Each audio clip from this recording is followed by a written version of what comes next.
Hello guys. आज आ रहे Vadodara sir हमारे ऑडिटोरियम में, मतलब हमारे हंसराज कॉलेज में जो ऑर्गेनाइज किए हैं निष्ठा सोसाइटी में, और हम कब से बैठे हुए हैं वो नहीं आ रहे बड़े लोगों को। ये देखिए गाइस, अभी अभी स्टेज लगने लग रहा है, बाद में आएंगे। क्यों भाई? Revolution, they have left no stone unturned in empowering the budding civil servants to embrace the challenges and dreams that lies ahead. In the nurturing presence of brilliant teachers, our mind transformed into fertile soil, ready.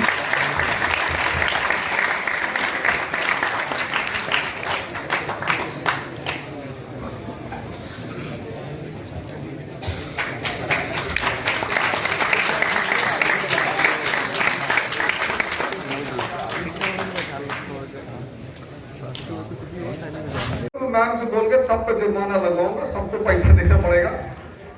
किस text में है ये? किस text में mention है? बृहदराय उपनिषद। इनका भाई नाम नोट करो, हमारा कोर्स इनको फ्री में दिया जाएगा।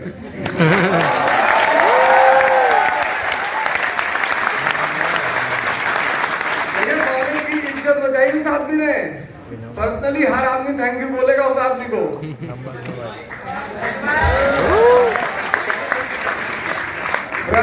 उपनिषद करेक्ट। असत्य से सत्य की तरफ, अंधकार से ज्योति की तरफ, और मृत्यु से अमृत की तरफ, ऐसा कहा गया है। फिर ये चीजें हैं क्या? आप यहां पढ़ने आए, स्कूलिंग खत्म हो गई, कॉलेज में आ गए। मैंने कहा ऐसे क्यों कह रहे हो, क्यों भड़का रहे हो हमको, क्या चाहते हो? नहीं बोले, मैं कुछ बड़ी सारी कहानियां मैंने सुन रखी हैं। पता नहीं कहां से उन्होंने न्यूटन की कहानी सुन रखी थी। बाद में मैंने उसको क्रॉस चेक किया तो बड़ी अच्छी कहानी थी वो, कि न्यूटन को अपने स्कूल में 30 से ज्यादा मार्क्स कभी मिले नहीं। 50 में नहीं, 100 में। और फाइनली न्यूटन को स्कूल से भगा दिया गया।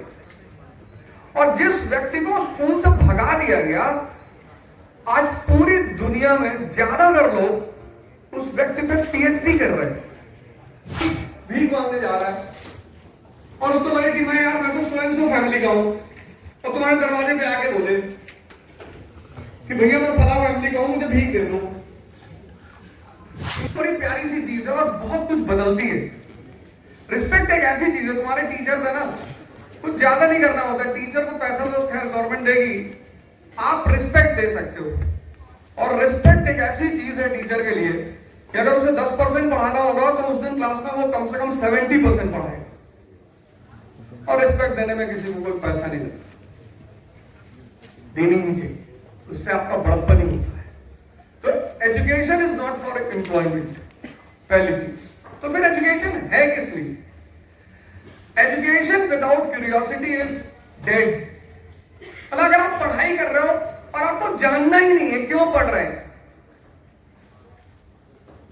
आज मैं आपको 4 पिलर बता के जा रहा हूं।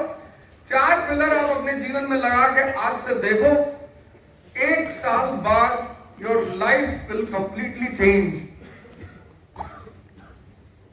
आप आईएएस की तैयारी करना चाहते हो, बहुत अच्छी बात है, और आईएएस से भी बड़ी चीज है टीचिंग प्रोफेशन। सबसे बड़ी चीज, टीचर्स, डॉक्टर्स, ये सब बहुत बड़े फोरम पे आते हैं, लेकिन चूंकि लोग अब शौकिया नहीं पढ़ाते। आईएएस बनना भी बहुत अच्छी बात है, पैसा कमाना है, शादी अच्छी होगी, डाउरी मिलेगी, मंत्री के घर में शादी होगी, बड़ी सारी बातें वो भी बता के जाऊंगा। लेकिन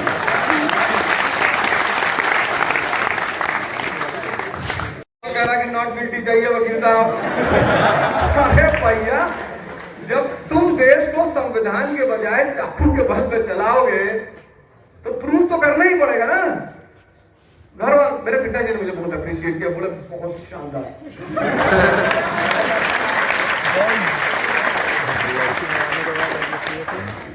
ऐसा कुछ नहीं होता कि पढ़ोगे नहीं तो नौकरी नहीं लगेगी, शादी नहीं होगी। और नौकरी करनी ही क्यों है? कभी मूड आया कर लिया। नौकरी ऐसा भी नहीं करनी है, मन में आया कर लिया, फिर बॉस से झगड़ा कर लिया, फिर दौड़ा लिया उसको, फिर वो भी न्यूज़पेपर में आया कि अपने मालिक को दौड़ाए, बदतमीजी किए, बदतमीजी करते हैं। कितने बड़े बड़े नियम बनते चले जा रहे हैं। इस देश ने किसी की नौकरी थोड़ी की कभी। वो तो मैकाले आया तो उसने कहा कि नौकरी, एम्प्लॉयमेंट, लिविंग। इस देश का सबसे ज्यादा एम्फेसिस था ज्ञान पे। वो कहता था पावर मतलब नॉलेज। जो आज का स्टूडेंट लॉबी है ना, उसने जो सबसे पहली चीज डिस्कार्ड की है वो है क्यूरियोसिटी। इतनी बड़ी क्लास, इतनी बड़ी, अगर मैं भी पूछूं कि यार फंडामेंटल राइट का मुद्दा सबसे पहले किस देश में उठा? अरे रानी झांसी लड़कियों में से पहले याद उठा रहा। तुम लड़के चलो लड़के नहीं उठा रहे, लड़के उठाएंगे। चलो बताओ। बहुत बढ़िया, शानदार, डिटेल। क्यों? एक सोर्स है इंफॉर्मेशन का। लेकिन जो पढ़ने का बेहतरीन तरीका है वो है ग्रुप डिस्कशन। जो आज की जनरेशन जिस पर अटेंशन ही नहीं देती,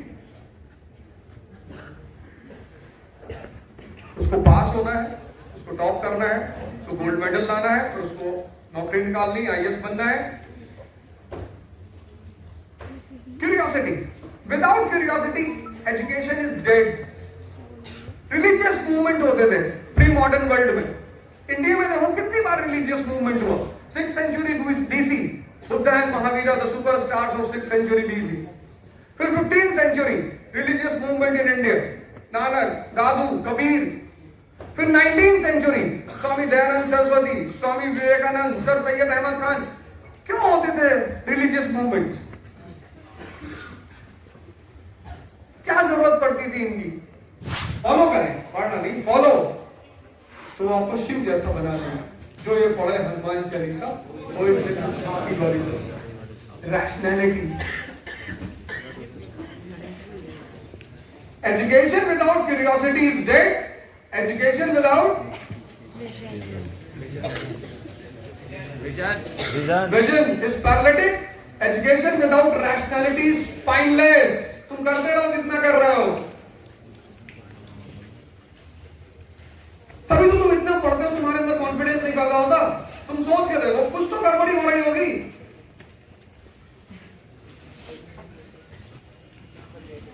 कुछ तो गलत कहीं हो रहा होगा। और ना एजुकेशन, मैंने भी कहा ना, 39 years of age, doctor B.R. Ambedkar, first round table conference, George second, king of England. यहां लोग एक कांस्टेबल के सामने नहीं बोल पाते डर के मारे। वो 39 इयर्स का यंग मैन, ब्रिटेन के राजा जॉर्ज सेकेंड, ब्रिटेन के प्राइम मिनिस्टर मैकडोनल्ड के सामने खड़ा होकर बोल रहा है, व्हाई? एजुकेशन। 14 साल में श्री राम भगवान बन गए। इतना लंबा समय हमने एजुकेशन को दिया। कुछ तो मिस हो रहा होगा, कुछ तो गड़बड़ी हो रही होगी। 4 pillar, 4: curiosity, vision, rationality and knowledge. कुछ ऐसा सीखा तुमने। यूएस में मेरा एक दोस्त है, वो भी पढ़ाते ही है। तुमसे बोले यार यहाँ आओ, बहुत पैसा खर्चा होगा। मैं कोई बात नहीं, तुमसे ले लेंगे। आप नहीं देंगे? अरे हमने कहा तुम्हारी 2-4 क्लास ले लेंगे यार। You won't be able to take class here in US. कहा है? क्यों? You study in a different way.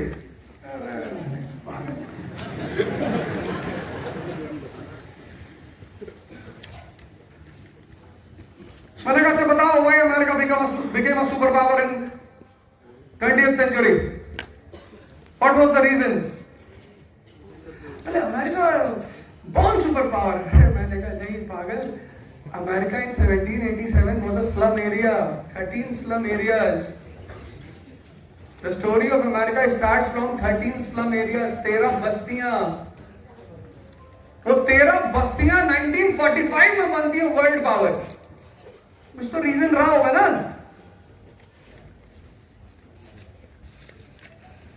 बोले टेक्नोलॉजिकल डेवलपमेंट अमेरिका ने बहुत किया। मैंने कहा ब्रिटेन, जर्मनी तो जब से पैदा हुआ 1781, उसका एक ही इंटेंशन है, टेक्नोलॉजी। आदमी किसी भी कार में बैठे चले, उसका ड्रीम है मर्सिडीज में बैठने का। Mercedes German technology. और इतना आगे बढ़ना,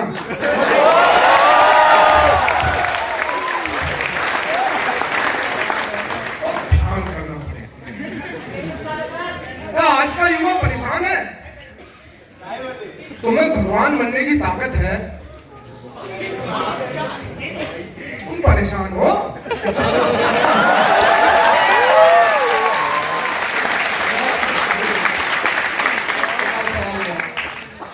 चुनाव तो लड़ेंगे। सर मेरा क्वेश्चन यही है, 24 का चुनाव लड़ना है सर, पैसा नहीं है। पैसा जहां भी ज्ञान है ना, पैसा खींच के लाना पड़ता है। पैसा होता थोड़ी किसी के पास, राम मनोहर लोहिया के पास भी नहीं था। लाएंगे हम तो बताएंगे क्लास के बाद मिलो, बताएंगे पैसा कहाँ से आएगा। मेरा प्रश्न ये है कि सर जैसा कि मैंने सुना है कि आपका सर लव मैरिज हुआ था, तो सर आप पढ़ाई लिखाई और रिलेशनशिप को जो है कैसे मैनेज किए?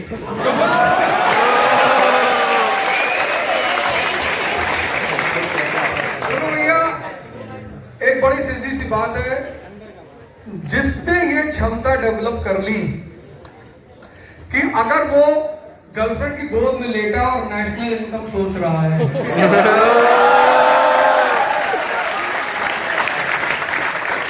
हमारे दिमाग में दूसरे कोई थोड़ी देख रहा है। जैसे हमसे कोई बोलता था मूवी देखने चलना, चलो अब वहां मूवी चल रही है, पर मेरे दिमाग में तो पूरा नेशनल मूवमेंट ही चल रहा था ना। मेरे साथ यही होता है। हमें तो वहां बैठ के रिवाइजन करना था शांति से। मूवी देखने नहीं आते, भाई लोग नाराज हो जाते,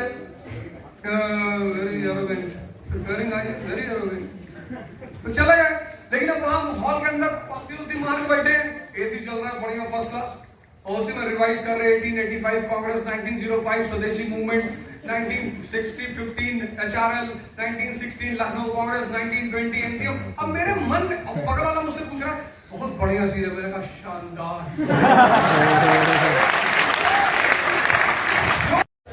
तो गाइस इवेंट हो चुका है और ओझा सर का, सर ने जो मोटिवेशन दिया, हाँ जो बातें बताई सीधे मज़ा आ गया। बता भाई कैसा था? बहुत बढ़िया। मज़ा आया। चलिए मिलते हैं आपसे बाद में।